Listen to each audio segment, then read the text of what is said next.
بسم اللہ الرحمن الرحیم۔ عربی کا ایک مقولہ ہے الناس علی دین ملوکہم، کہ لوگ اپنے حکمرانوں کے دین پر ہوتے ہیں، جیسا حکمران ہوتا ہے ویسے ہی عموماً اس کی رعایا ہوتی ہے۔ اب ذرا دیکھیں اس خلیفہ کے دور میں کیا ہوتا رہا۔ حجاج بن یوسف کا دور قتل و غارت کا اور فتنہ فساد کا دور تھا۔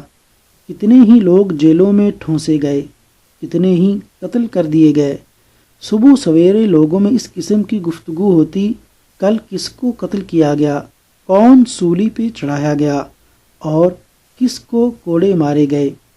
اموی خلیفہ ولید بن عبد الملک عمارتیں بنانے اور کارخانے لگانے کا شوقین تھا۔ لوگ اس کے دور میں ایک دوسرے سے بلڈنگیں بنانے، کارخانے لگانے، نہریں کھودنے اور شجر کاری کے بارے میں گفتگو کیا کرتے تھے۔ اس کے بعد سلیمان بن عبد الملک کا دور آیا۔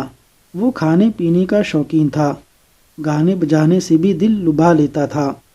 لوگ قسم با قسم کے کھانوں کی باتیں کرتے، بغنیات اور لونڈیوں کا ذکر ہوتا، مجالس میں شادی بیاہ اور تقریبات کے حوالے سے گفتگو ہوتی۔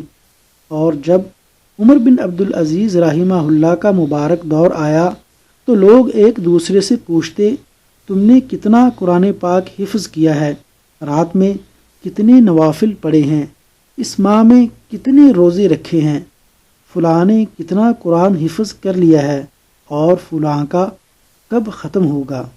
اللہ تبارک و تعالیٰ سے دعا ہے کہ اللہ تعالیٰ ہمیں نیک صالح حکمران عطا فرمائے جو دین اسلام کا نفاذ کرے اور اس کی نشر و اشاعت میں کردار ادا کرے۔